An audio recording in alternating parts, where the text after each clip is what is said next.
اللہ الرحمن الرحیم۔ السلام علیکم ورحمۃ اللہ وبرکاتہ۔ ذبح کے اصول و آداب۔ ذبح کرتے وقت چند چیزوں کا خیال رکھنا چاہیے۔ نمبر 1، چھری خوب تیز کر لی جائے۔ نمبر 2، جانور کو بائیں پہلو پر لٹایا جائے اور اس کا سر بائیں ہاتھ سے پکڑا جائے اور دائیں ہاتھ سے ذبح کیا جائے۔ نمبر 3، ذبح کرتے وقت جانور کو قبلہ رخ لٹایا جائے۔ اگر قبلے کے علاوہ کسی اور طرف رخ کر کے ذبح کیا جائے تب بھی قربانی درست ہوگی، کیونکہ اس کے وجوب پر کوئی دلیل نہیں ہے۔ نمبر 4، جانور کے کاندھے پر پاؤں رکھ کر ذبح کریں تاکہ جانور پر قابو رہے۔ نمبر 5، بسم اللہ پڑھ کر ذبح کریں۔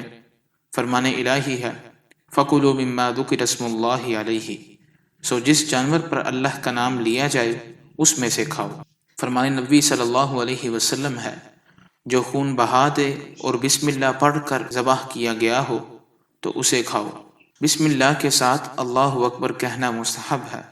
تو یہ 5 چیزیں ہیں جن کا خیال رکھنا بہت ضروری ہے۔